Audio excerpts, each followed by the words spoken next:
E aí pessoal, sejam muito bem-vindos ao canal Vestibular para Todos, né? Hoje aqui é a nossa aula 2, Evolução Humana e a Pré-História. Segue aqui o cronograma de estudos que o professor separou pra gente. Evolução Humana, os hominídeos, Pré-História e História, Paleolítico, Neolítico e a Idade dos Metais. Então, começando, pessoal, vamos entender essa emblemática cena e pergunta: o ser humano veio do macaco? E não, o ser humano não veio do macaco, porque o ser humano é um macaco pelado, né?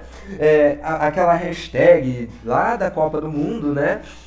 Hashtag somos todos macacos, quem viu essa época vai lembrar, ela faz todo sentido, porque biologicamente, né, dentro da cladística, da ciência biológica, né, macacos são seres que compartilham características incomuns, né, principalmente polegares opositores, né, garras em formas de filetes, que são as nossas unhas, apenas 2 caninos, 2 mamilos, tipo gestacional, né, várias outras coisas. Nós temos diversas evidências que vão além da morfologia, que são as evidências genéticas. O ser humano possui o seu DNA muito parecido com, né, todos os primatas, que é o nome verdadeiro dos macacos, né? O correto seria hashtag somos todos primatas, né? Primatas originários do continente africano. Bom, de modo geral, dizemos que é um tronco comum de qual se originam todos os grandes macacos, né? O professor não sabe falar corretamente isso aí, mas eu vou tentar, né? Porque eu não sou biólogo. Pongidae, né? E os humanos Hominidae. Então nós estamos no grande grupo dos primatas, né, Pongidae, e dentro desse grande grupo nós damos origem aos Hominidae, tá? Em algum momento da evolução, esses dois grupos se separam, os grupos dos grandes primatas, como os gorilas, para dos pequenos primatas. Em algum momento, a evolução, os Pongidae deram origem aos grandes macacos, gorilas, chimpanzés, orangotangos, e os hominídeos são os atuais Homo sapiens, né, pessoal? Olha que interessante esse GIF aí que mostra a evolução, né, da nossa linhagem. Muito legal. Então vamos entender essa evolução, pessoal. Essa imagenzinha aí, ela está completamente errada, porque nós não somos pokémons que vamos evoluir. E a melhor, né, exemplo disso é o chimpanzé. Vocês veem que dentro dessa imagem, desse GIF que fica passando o chimpanzé e depois vai passando com o homenzinho de lança e tudo mais, ela é errônea, porque o chimpanzé existe até hoje. Tá? O que acontece é que nós não éramos chimpanzés e nos tornamos um outro tipo de macaco, né? Nós e os chimpanzés possuímos um ancestral em comum, né? Ou seja, em algum momento, se a gente for voltando nas nossas árvores genealógicas, em algum momento, essas espécies, né, seriam uma só. Ambos os ramos, ambos os galhos voltariam para o mesmo ponto, tá, pessoal? Então olha aqui esse exemplo, né? Nós podemos ver na base, lá onde está 50 milhões de anos, né, que nós tínhamos um único ramo que se divide, que vai dar origem aos símios do Novo Mundo, né, que são os macacos aqui das Américas. Depois, esse outro ramo maior, tá, que foi, ele vai dar origem, ele vai se dividir de novo, tá? E ele vai dar origem aos símios do Velho Mundo, que ainda são, né, primatas que possuem rabos. A partir dessa divisão, a gente vê ali, ó, que já tem lá na linha dos 25, tem um humano ali, né, um ancestral muito incomum.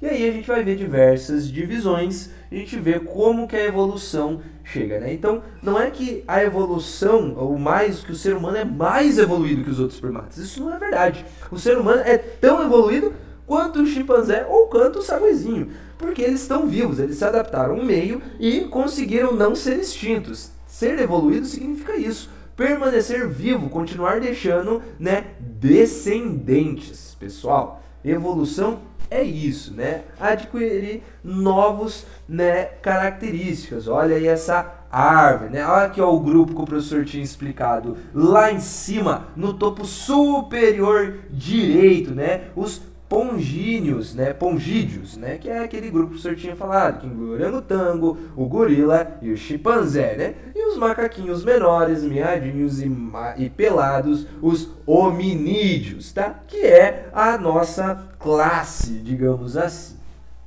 tá, gente? Então vamos lá.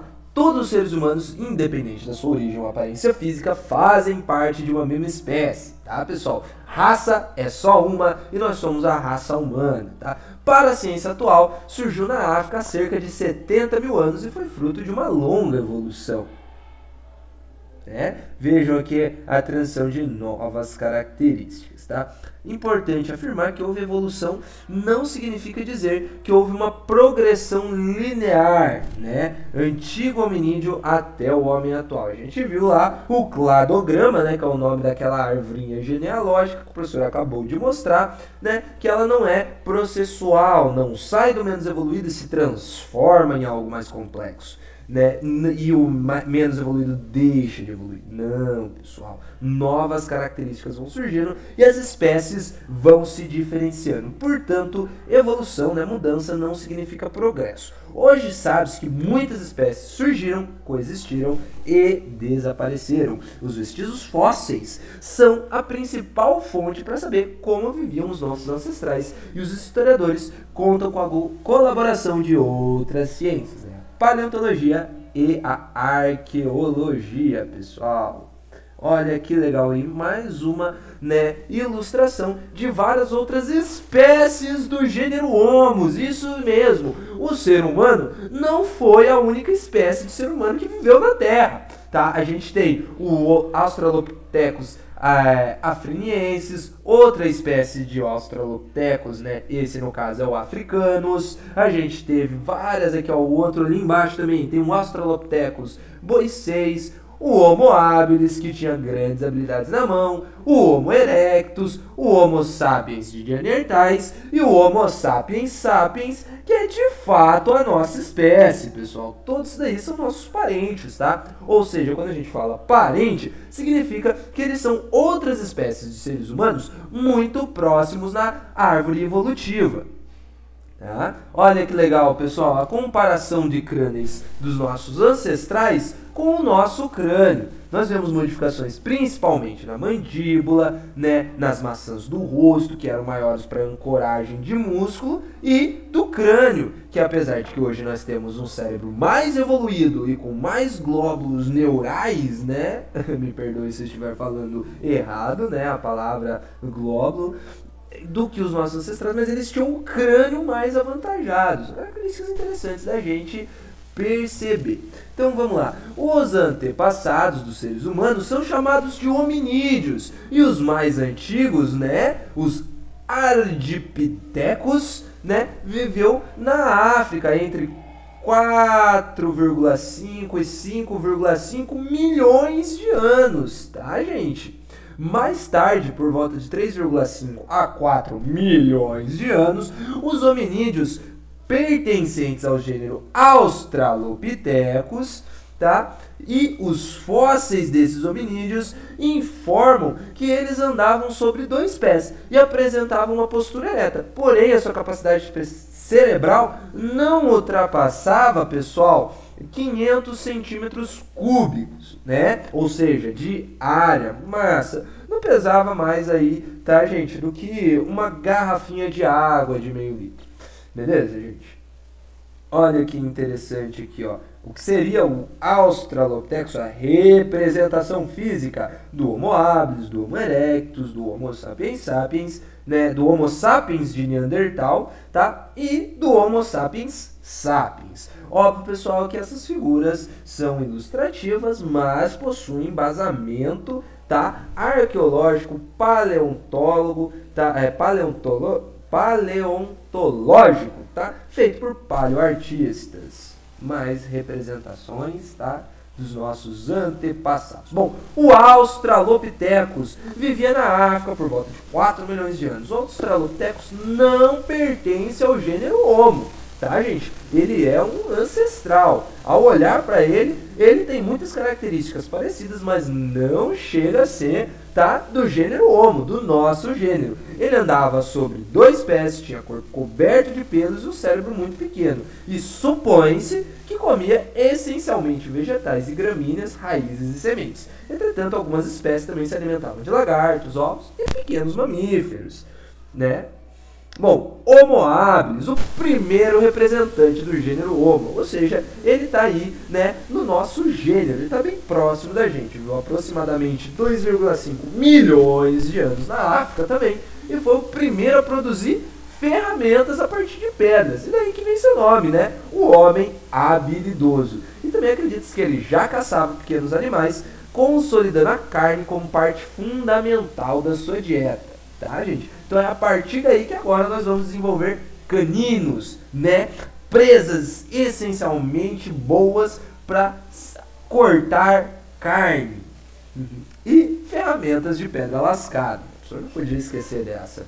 Agora a gente vem para o Homo erectus, tá? Que viveu na África desde 1,8 milhões de anos até cerca de 3 mil anos atrás. Esse é o nosso, né, também antepassado já bem mais próximo do que o Homo habilis. Já produzia alguns instrumentos diversificados, como facas ou raspadores. Foi também o primeiro a praticar a caça de forma organizada. E o primeiro a usar o fogo, pessoal, conseguindo com isso adaptar-se às regiões frias da Europa, da Ásia. Mas não chegou à América nem à Austrália. Tá? Então, o Homo erectus teve essa vantagem de poder colonizar e se assentar, né, mesmo que temporariamente, porque ainda a espécie, né, a nossa espécie ainda era nômade, nos ambientes de clima frio, graças ao seu domínio do fogo. Foi uma das mais bem-sucedidas espécies do gênero Homo, sobrevivendo por mais de 1 milhão de anos e conquistando quase toda a superfície da Terra, pessoal.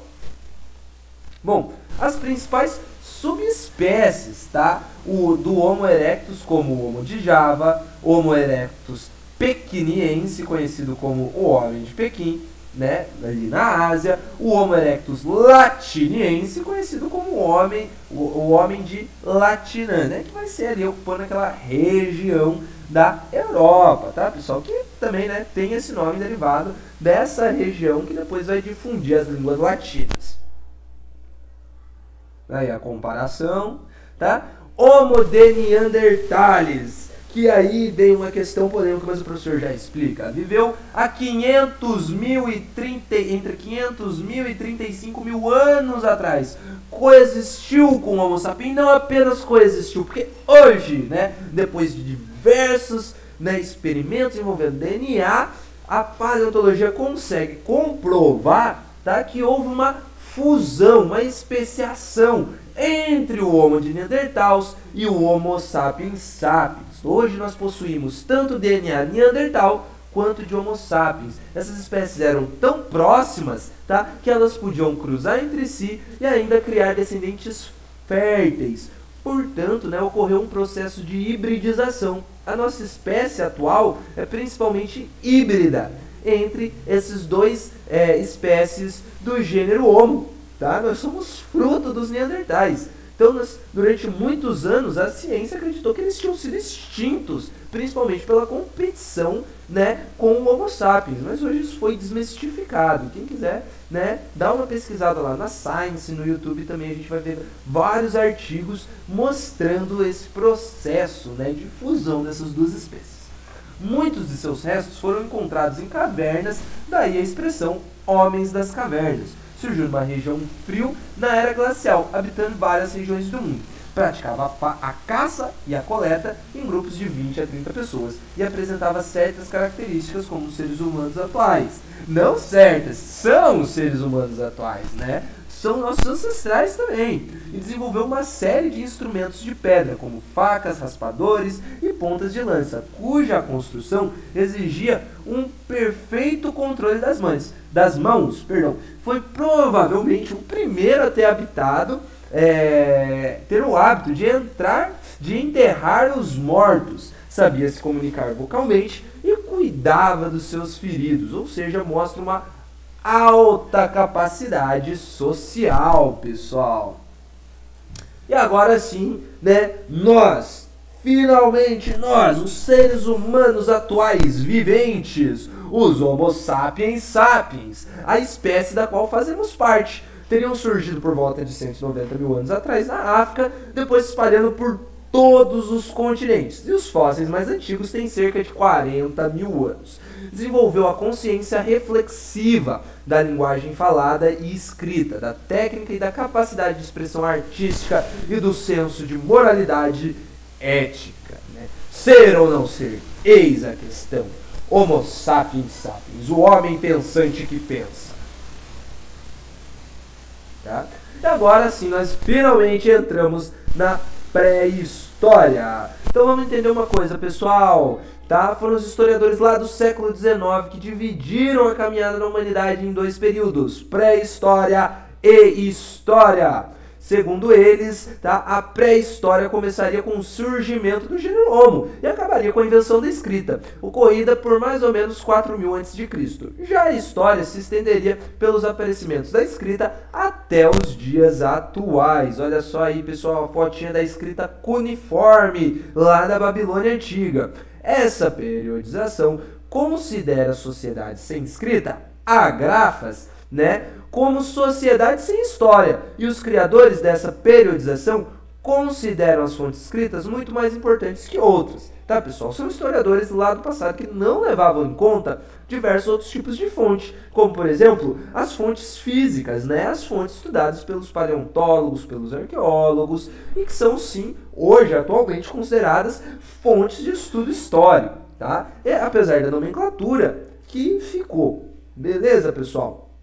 Então vamos estudar agora o Paleolítico, também conhecido como Idade da Pedra Lascada, que vai de 4 milhões de anos atrás até 10 mil antes de Cristo. Entendam que esse período é muito grande, pois ele vai compreender 3.990.000 anos de história.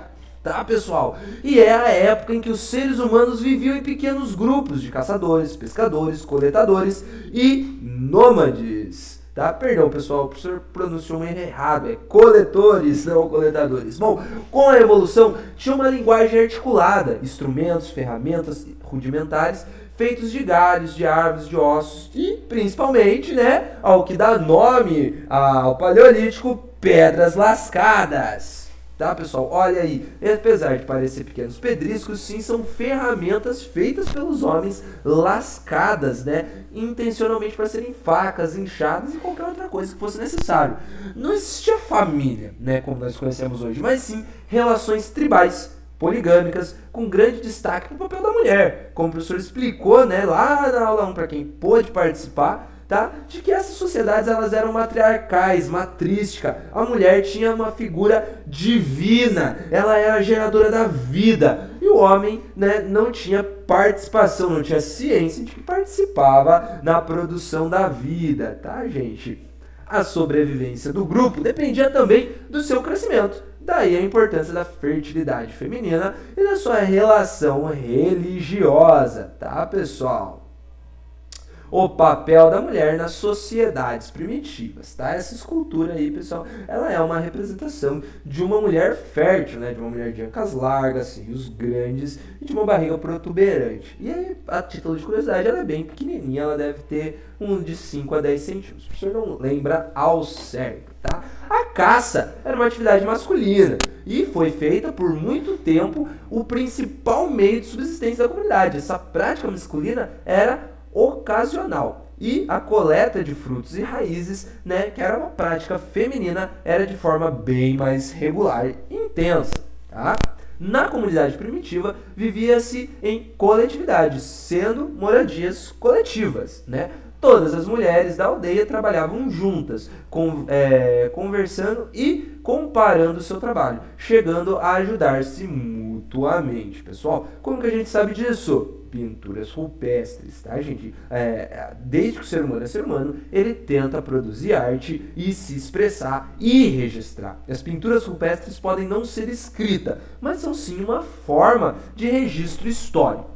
A contribuição da mulher também é atribuída à sua condição de criadora e fixadora e transmissora de hábitos culturais e da experiência coletiva acumulada pelo grupo. Além de ser mãe, né, a mãe também não só traz a vida, mas também educa, forma e ensina seus filhos. De uma certa forma, pode afirmar-se que a Revolução Neolítica foi obra das mulheres, como também a domesticação dos animais, fabricação de cerâmicas e a fiação e tecelagem, etc. Né? Que seria de nós se não fossem, né, todas as mulheres do mundo, né? Nossas queridas mães, avós, bisavós, tataravós e todas as ancestrais. Bom, Paleolítico, a idade da pedra lascada, né, pessoal? Cultuavam os mortos e suas mais importantes manifestações artísticas, culturais, são as pinturas rupestres, como o professor estava explicando, que são aquelas pinturas nas paredes, pessoal, que mostram, né, o seu dia a dia. O clima daquele período não permitiu o desenvolvimento significativo de grande quantidade de plantas e de animais, obrigando os grupos a migrarem constantemente em busca de novas áreas de caça-coleta, tornando obrigatoriamente o sistema nômade, né, nomadismo, sem moradia física. A descoberta do fogo foi uma das mais importantes descobertas do período paleolítico, pois, né, propiciou a possibilidade de cozinhar alimentos, aquecer-se no frio e ainda utilizar o fogo para se defender de animais, mesmo de outros grupos, né, pessoal? Então, o fogo foi importantíssimo para o paleolítico, tá, gente? Não existia propriedade privada, era tudo comunal. Tá? E gêneros obtidos por meio de trabalho eram compartilhados entre os membros. Para garantir a sobrevivência das sociedades paleolíticas, estabeleceram formas de cooperação e a divisão do trabalho, né? É o ser humano. Acreditava-se que ocorreu, inclusive, a divisão do trabalho de acordo com o sexo. Os homens caçavam e as mulheres faziam a parte da coleta dos alimentos e dos vegetais. Tá? Paleolítico, revisão rápida, pessoal. Paleolítico, idade da pedra lascada, né? Uma economia coletora, inexistência de propriedade privada, né? Que a gente vai chamar de comunismo primitivo, organização social, pequenos grupos nômades, economia coletora, caça, pesca, coleta, não havia produção, avanço tecnológico, domínio do fogo, tá? Outra coisa importantíssima, pessoal, era uma sociedade matriarcal, feita e governada por mulheres. E a cultura, né, a gente pode entender essa cultura como pintura rupestres e adoração às forças da natureza, que eram majoritariamente forças divindades femininas. Tá? Agora sim a gente vai entrar no Neolítico, a idade da pedra polida, que vai de 10 a 6 mil anos antes de Cristo, enquanto o Paleolítico durou 3.990.000 anos, tá? O Neolítico vai durar apenas 4 mil anos, pessoal. Olha a diferença de tamanho, de idade, de tempo entre essas duas idades. Muito grande, né, pessoal? Então, nesse período é marcado principalmente pela passagem de uma economia coletora para uma economia produtora. O homem passa a produzir. A Revolução Neolítica ilustra a descoberta do domínio da agricultura e da domesticação de animais. A descoberta da agricultura ocorreu principalmente na Ásia, dando origem a sociedades hidráulicas, por se desenvolverem nas margens de grandes rios, e deu início ao domínio do ser humano sobre a natureza.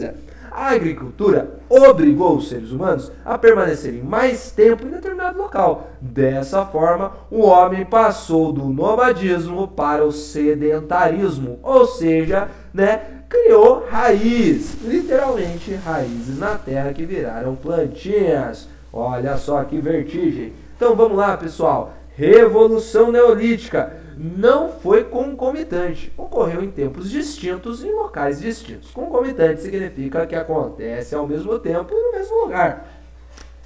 A Revolução Neolítica também pode ser entendida como uma revolução agrícola, tá? Ambos são sinônimos, porque é desenvolvimento do homem pela agricultura, tá? E é a expressão criada pelo arqueólogo australiano Gordon Childe, que para caracterizar o movimento dado na pré-história que marcou a transição do nomadismo para o sedentarismo do Homo sapiens, Quadro importante, tá, pessoal? Informação importantíssima, tá? O Neolítico é marcado pela Revolução Agrícola, pelo desenvolvimento da agricultura e pelo sedentarismo. Aí a foto do historiador, nem dá tempo de ver, tá? Então vamos lá, pessoal, vamos aqui para a gente adiantar aqui. Os animais passam a ser utilizados também para o transporte, facilitando o trabalho e o deslocamento do homem. As primeiras espécies a serem domesticadas, né, foram trigo, cevada e ervilha, espécies de plantas. E os animais, né, foram cabras e porcos. O domínio sobre a natureza permitiu um maior controle sobre o meio ambiente, levando à formação das primeiras aldeias sedentárias. Onde era todo mundo gordo? Não! Onde o pessoal ficava para morar, queria continuar naquele lugar, porque é ali que estavam as suas plantações e criações. O homem passa a ser o centro da organização social. É aí que começa o patriarcado. Essa passagem para o patriarcalismo está diretamente ligada ao aumento das guerras entre as tribos e principalmente a formações de famílias monogâmicas, ou seja, né, entre dois parceiros apenas. Então vamos pegar aqui mais quadrinhos, pessoal. No início existia a propriedade coletiva das terras, uma espécie de comunismo primitivo, e a divisão do trabalho respeitava, né, o sexo e a idade. Era uma sociedade igualitária, não existia escravidão nem propriedade privada. No entanto, o crescimento da população e consequentemente da agricultura, pastoreio, tecelagem e da cerâmica vai proporcionar, tá, a especialização e a divisão do trabalho, surgindo assim classes sociais e a propriedade privada. Outro marco importantíssimo do Neolítico que não existia no Paleolítico, né, pessoal? Vai ser principalmente, né, a divisão do trabalho, propriedade privada e religião, tá? Religião, né, instituições religiosas, que são também sociais, pessoal. Então agora, quadro de resumo do Neolítico. É a idade da pedra polida, né? Economia produtora, ou seja, o homem passa a produzir seu próprio alimento e para de coletá-lo apenas da natureza. Organização social, onde vai surgir as primeiras aldeias e cidades, né? Economia produtora, baseado o quê? No agropastoril, né? Na produção agrícola e na criação de animais, produção de excedente, tá, pessoal? Então agora não se consome, né? Não se produz apenas o que consome, tenta se produzir para além do consumo. Agricultura mais pecuária, também conhecida como Revolução Neolítica. Sedentarização, né? Que seria mais ou menos como a revolução urbana, o surgimento das primeiras aldeias e vilas. E o avanço tecnológico a gente pode contar como tecido e principalmente a roda, né, que vai ser empregada nas carroças. E aí mais representações gráficas, pessoal, tá? Agora sim, a idade dos metais, tá? Que se o Neolítico durou 4.000 anos, a idade dos metais vai durar apenas 3... Não, peraí, deixa o professor fazer a conta, vai ser 2.500 anos, né, de idade dos metais, marcado pelo início da metalurgia e a fabricação de instrumentos de cobre, e depois de bronze e finalmente o ferro que a gente conhece, tá? As comunidades agrícolas primitivas crescem e dão lugar às cidades, com uma economia em franco desenvolvimento, né, desenvolvendo bem rápido, baseada na agricultura, no artesanato, no comércio. Foi chamada Revolução Urbana, tá, pessoal? As sociedades urbanas caracterizam-se pela propriedade privada, divisão e especialização do trabalho e pelo comércio, tá? Que é algo novo que vai surgir agora na idade dos metais, tá? Comércio consciente, com moeda, certo, pessoal? Ou troca de trabalho e afins. Bom, foi inventado, né, o carro à roda, isso é uma carroça, tá, pessoal? O barco à vela, propiciando uma melhoria nos transportes. Com a evolução de determinado grupo de pessoas, se apossaram da terra rebanhos, dando origem a uma aristocracia. Pessoal, revisão rápida de história. A aristocracia, governo de poucos, né, dos poderosos, daquelas que detêm o poder. Seja porque tem soldados, sejam porque tem terra, sejam porque tem alguma linhagem. Surge também o grupo dos sacerdotes, uma nova classe social, que se dedica à parte intelectual e espiritual. E a maior parte dessas populações continuaram a trabalhar no campo em algumas produções artesanais, né, pessoal? Então, com o aumento da população e da produção de comércio, se desenvolve em uma curta e longa distância por necessidade, né, de melhor desenvolver-se, surge a escrita para facilitar a organização e transações do comércio, né? As famosas anotações, ou os rascunhos, né? Essas transformações fazem parte da Revolução Urbana e marcam a passagem para a civilização, pois surgem as primeiras formas de Estado e de governo responsável pela organização dessa sociedade. As primeiras cidades foram Uruk, Orazk, Kish e Nippur, na região do atual Oriente, próximo à principal Mesopotâmia. Essas cidades estão lá quando a gente estuda em geografia e em história, pessoal, lá no Oriente Médio, entre o rio Tigre e Eufrates, o famoso crescente fértil, gente, que tem forma de meia-lua, tá? Então, vamos lá fazer a revisão. Quadro de revisão da Idade dos Metais, pessoal. Período de transição da pré-história para a Antiguidade Oriental. Final do Neolítico, tá, pessoal? Desenvolvimento da metalurgia. Cobre, bronze, ferro e principalmente armas. E a arma mais mortífera e hegemônica e usada por toda a história da humanidade, a lança com ponta de ferro. A transição do comunismo primitivo para as primeiras sociedades civilizadas com propriedade privada. Início das primeiras civilizações, né? E lembrando que são civilizações, né? Grupos que atingiram o estado civilizatório, né? Mas não são em si, né, civilizadas segundo ao molde dos historiadores europeus do século XIX e XX. Tá? E agora vamos lá, gente, vamos ver aqui a nossa linha do tempo. Então vamos lá, que é o Paleolítico, que vai lá de 4 milhões de anos. Surgimento do gênero Homo, pessoal. Tá? Ele surge lá 4 milhões de anos. Idade da Pedra Lascada. Economia coletora, tá, gente? Inexistência de propriedade privada, que a gente chama de comunismo primitivo. Organização social, baseada em pequenos grupos nômades. Economia coletora, caça, pesca, coleta. Não havia produção. Avanço tecnológico, domínio do fogo. Sociedade matriarcal, tá? Mulher igual à fertilidade, perpetuação da espécie, portanto, um ser divino que dá origem à vida. E a cultura se baseava em pinturas rupestres, adoração às forças da natureza, que eram forças essas primitivas. De 1000 a.C., a gente tem o Neolítico, né, ali de 4 milhões a 10 mil a.C., perdão, o período Neolítico, que vai mais ser chamado, né, de Revolução Neolítica, lá em 10 mil a.C., também conhecido como Idade da Pedra Polida, economia produtora, organização social, primeiras aldeias, cidades, economia produtora, agropastoril, produção em excedente, sutil, né, escambo, ou seja, início de um comércio baseado na troca de produtos produzidos por essa sociedade,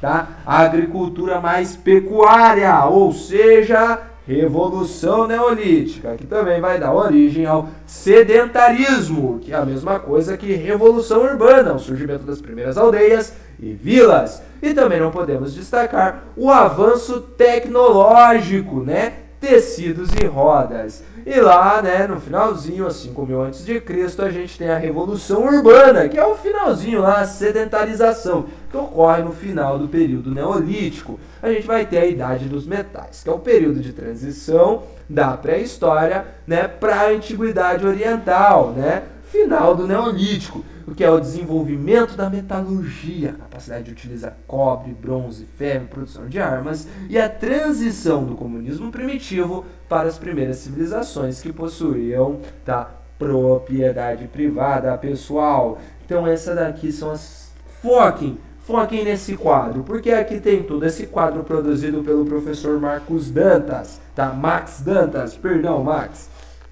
Tá, gente? Esse quadro tem muita informação. Copiem esse quadro no caderno, tá, gente? Memorizem isso, tá? Porque assim vocês vão conseguir responder basicamente toda e qualquer questão sobre, tá, gente? Perdão, opa, tá? Sobre, tá, a pré-história. Apesar de não ter tantas questões, não ser um tema muito recorrente, pode vir a acontecer no seu vestibular de você ter, né, essas... chegar a receber questões sobre a pré-história. E se você estando preparado, você está na frente dos seus concorrentes, tá, pessoal? Um abraço e um beijo, até a próxima aula!